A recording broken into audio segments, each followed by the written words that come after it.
નમસ્કાર, હું રાજ. આપ જોઈ રહ્યા છો સ્પાર્ક ટુડે ન્યૂઝ. લદ્દાખના સામાજિક કાર્યકર અને શિક્ષણવિદ સોનમ વાંગચુકના સમર્થનમાં હવે ભાવનગરમાં પણ અવાજ ઉઠવા લાગ્યો છે.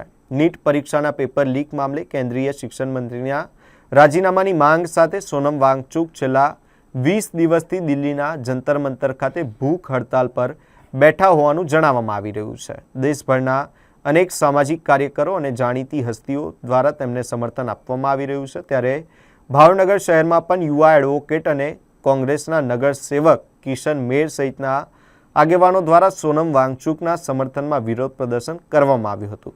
શહેરના ઘોઘા ગેટ ચોક અને મુખ્ય બજાર વિસ્તારમાં પોસ્ટર સાથે ઉપસ્થિત રહી તેમણે પોતાનું સમર્થન વ્યક્ત કર્યું હતું. આ દરમિયાન નીટ પરીક્ષા પેપર લીક મામલે જવાબદારો સામે કડક કાર્યવાહી અને કેન્દ્રીય શિક્ષણ મંત્રીના રાજીનામાની માંગ પણ કરવામાં આવી હતી. પ્રદર્શન દરમિયાન કોંગ્રેસના કાર્યકરો અને સમર્થકોએ સૂત્રોચ્ચાર કરી વિરોધ નોંધાવ્યો હતો. સમગ્ર કાર્યક્રમ દરમિયાન સોનમ વાંગચુકના આંદોલનને નૈતિક સમર્થન જાહેર કરવામાં આવ્યું. કિશન મેર એડવોકેટ અને કુંભારવાડા વાડાનો નગરસેવક.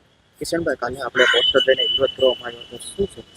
જે જંતર મંતર દિલ્હી મુકામે સોનમ વાંગચુક જે એક શિક્ષણવિદ છે, સાયન્ટિસ્ટ છે, તેઓ દ્વારા નીટના પેપર મુદ્દે અનશન ઉપર હોય 18 થી 20 દિવસ જેટલો સમય વીતી ચૂક્યો હોય ત્યારે લોકશાહીની હત્યા જે રીતે કરવામાં આવી તે રીતે તેમને એક સાલમાં ઉડાડીને ત્યાંથી હટાવી લેવામાં આવ્યા છે. આ લોકશાહીની હત્યા છે.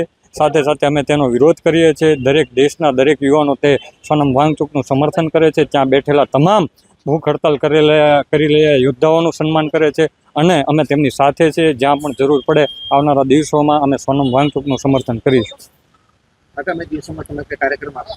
જે ખાસ કરીને અત્યારે આયોજન ચાલી રહ્યું છે. આગામી દિવસોમાં ભાવનગરના યુવાનો શિક્ષણને લગત જેટલા પણ વિદ્યાર્થીઓ અમારી સાથે જોડાશે તે રીતે આયોજન નક્કી કરવામાં આવશે.